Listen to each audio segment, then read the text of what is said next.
You knew the general trajectory, but it would be refined along the way. So sometimes there are some interesting twists and turns in the storytelling, and I don't know if it's quite good to keep them on their toes, because that's how you experience life.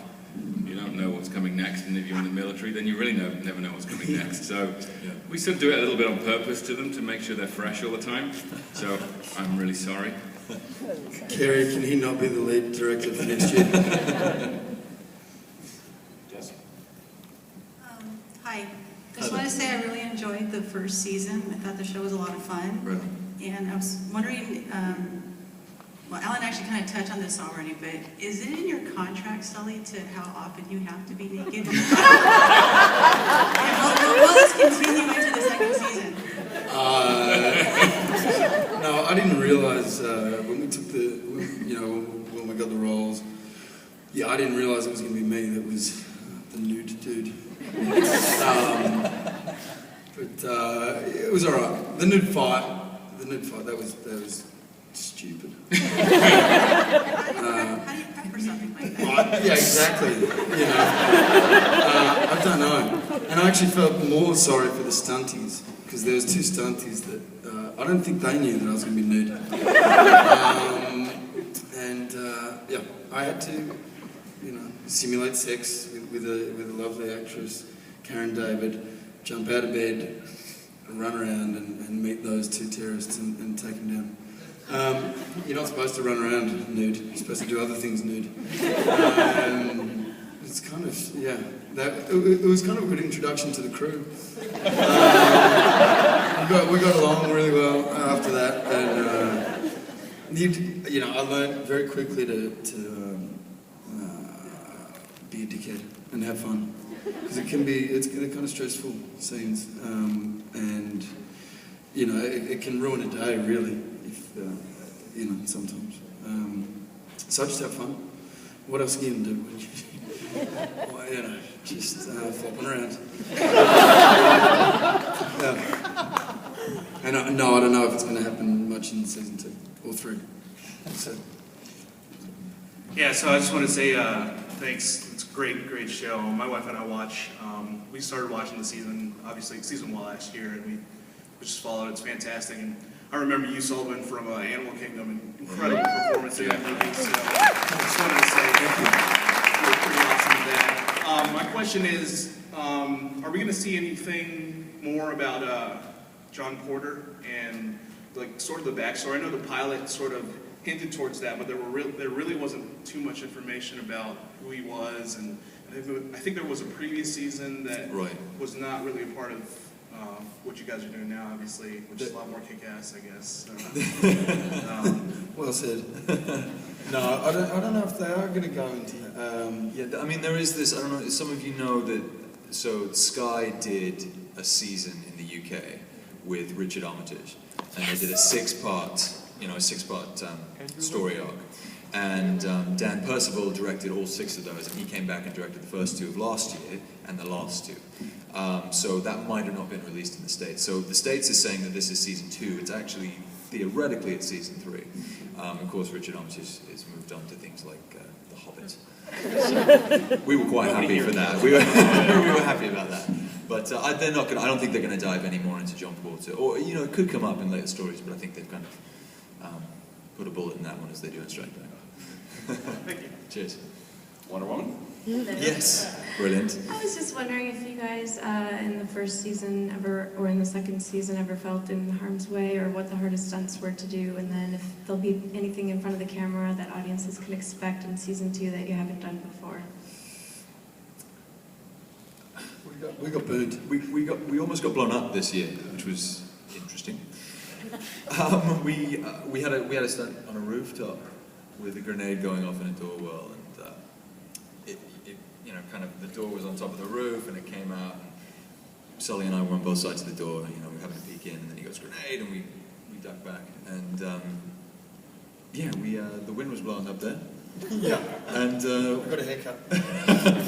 And so the bomb went off, and we both ducked out of the way, and we spent the rest of that week kind of looking like we'd been sunburned just from one side, and singeing.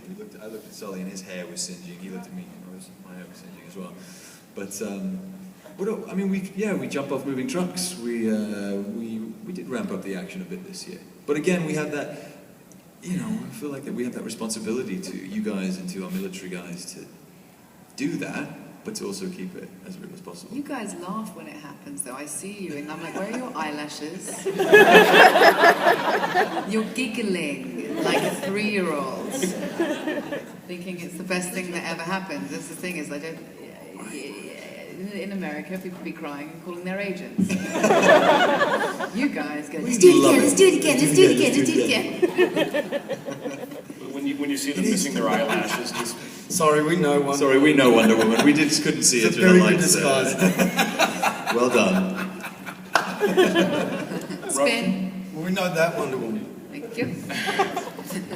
Rhona, when you see them with their eyelashes burned off or whatever, do you sort of get concerned and say, I would like my character to spend more time back at home base and not in the field? No, I'm usually wondering why I can't play. You got to do what? What do you think I'm doing there? It's a good attitude to have on this kind of show. No, I don't want to be chained to the kitchen sink. That's good. All right, next one. Hi, I'd like to say thank you for coming to San Diego Comic-Con, and I got into Strike Back just as sheer luck. The one week I get Cinemax, and I was flipping through Friday, and I believe it was the last episode where they're getting shot at by like 50 guys. Yeah. And Sullivan says, he calls in HQ, and HQ's like, what's your position? Position is, we're fucked. We're fucked. And I laugh, I'm like, wow, that is so funny. I'm sorry I watched the last episode, I'm going to watch from the beginning. So thank you guys for, this is like a gemstone for me. I'm just curious, here we are at San Diego Comic-Con, you see a lot of militaristic and people dress up in costumes that are, Gears of War and military outfits. What kind of, outfits or costumes would you wear if you were to here at Comic-Con? Well, went to another convention. Or would you go as yourselves? I don't know. I feel like I was Cartman, surely. Funnily enough, we did talk about that. I wanted to come as Chewbacca. And I wanted to come as a Stormship Trooper, and then we wanted to do the panel. And just sit up So we might do that next year. next year. I would be a female Ewok, and but I'd wear a bikini, so I'd be a hot walk.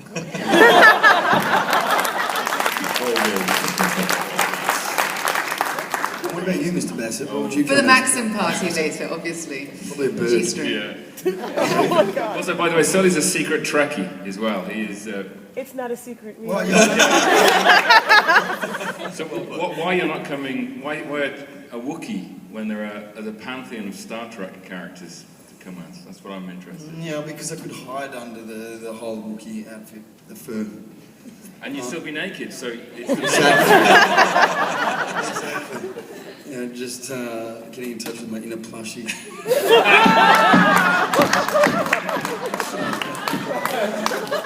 Oh my God. We've got time for only a couple more questions. But before we have more furry talk, let's go. Not sure how to follow that up.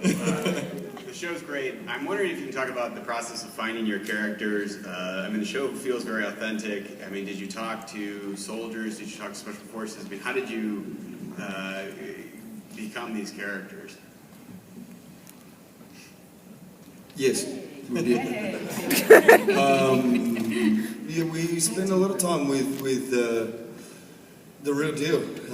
Special forces guys from the SAS, some from the SBS, and we spent months with these guys. Now we've spent almost a full year.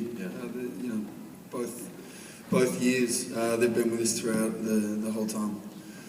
And last year we kept going to them and asking them, for advice, and they'd let us go. They trained us as much as they could, and then let us go. And we'd run back to them every now and again and ask them questions just to be sure. And this year it was kind of funny.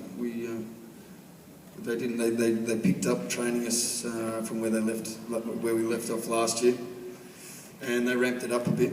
And we're doing live fire training on ranges. But this year we're doing it jumping out of vehicles and going in with each other. And they just basically say, all right, you and Phil go over there and go into that kill house and just shoot all the hostiles, none of the friendlies. And it was like, we're two actors. And they're live rounds. but they trusted us, and I guess we, I don't know, I guess we did an alright job. I seem to keep hearing that we did an alright job. What about our drug bust at the at the waterfront? Yeah, We went undercover. Yeah, they put us on a live op as one of our training exercises. We did a lot of covert stuff. We weren't carrying, but they had us. We had comm systems on, and they put us in a live. Basically, it was an OP. It was an observation point in a mall, and we tracked down a drug dealer and took pictures and got information on him. And they ended up catching him later on. And they told us it was real, whether or not it really was. But, that was the kind of training we were allowed to do in South Africa. And all that kind of stuff is the stuff that we chucked into the characters. The time on the ranges, and we went, we did it enough to where we'd be fatigued, where you'd have to remember what it was like when you were out there. I mean, obviously not nearly as much as the real boys do. I was out on the beach this morning watching the Navy SEALs train, and they just, thank God for those boys, man. There's something else, we couldn't, we only have, we have to act, that stuff, but the training definitely helps, But what's interesting, and what I found to be the most curious thing about all of the people that are involved in this world, whether it's would be an outfit like the CIA, FBI, Special Ops, is what's the common denominator of these people? What draws? War is obviously the biggest business in the world, and all these people are involved, so many deaths, and what it costs us, and who are these people that go out and put their lives on the line? What do they actually have in common? And when you get to the bottom of that, and you talk to all these guys, we have, these armourers on set who've had all their different life stories and their encounters, and whether they're South African or English or American, you realise at some point that there is a seed in all of these people where they have to prove something, either to themselves, to their parents, to the kids at school that bullied them, to whatever it is, and that is fundamentally the thing that connects them when they find each other and come together, is that there's a sort of strange, innocent vulnerability and this wake-up moment that when you're blowing heads off or you're bombing this and you're getting your command from that you actually have to be this person that looks at yourself in the mirror at the end of the day and know your own truth. And when you connect to that beat and those moments amongst all of this high-action drama, you find the truth in these people that makes this environment a real one, makes it real for us to play it, and makes it real for you to watch it and go, I know these people, and that could possibly be me. And I think that's the thing that, with all the other things that are going on, that keeps you on a day-to-day basis connected to who your character is. And you have to, in television, do that, more so than in a film, because you're owning that for, in this case, 7 months, every single day of the week. You don't get a 2-month stint where you get to check in and check out and then take off your hat. And in that, you have to be really, really careful that you know what the truth of that character is, or else you can get lost in it. And that's what happens to these people. And they become, addiction is a huge deal because they're living such a high-stakes lifestyle that then, everything else that goes with it, you crave and crave and crave to constantly be in that state. And so it's a sort of interesting balance and fine line you have to tread. And unless you know it very well, it can overcome you and take you over. And it does, a lot of these people. So, it's a fragile world they live in. Captain Picard, report. And this will be the last question. 2 real quick questions for you, Sullivan. Oh, yep. Are you guys on in Australia yet? No, I don't know why. Yeah, weak as piss. Yeah. And, fucking oath. Ask, where's the HBO nerds? Why aren't we on there? Where's the Cinemax dudes? Working on it. And thanks, Gary. Do you find it hard to get out of your American accent when you finish filming for the day? Not even on the set when he's acting. Okay, last question, quick one for Rhona. On a personal note, do you find it at all hard to deal with being positively awesome 100% of the time? You fucking suck. You just ruined that. I'm Australian, dude. Just ask for a number. All right, as Carrie said, the first season of Strike Back comes out on DVD and Blu-ray on August 7th. The new season starts Friday, August 17th. But if you want to see those first 2 episodes, you can come to the screening tomorrow at 1 o'clock at Reading Cinema's Gas Lab. Ladies and gentlemen, thank you very much, guys. Thank you very much.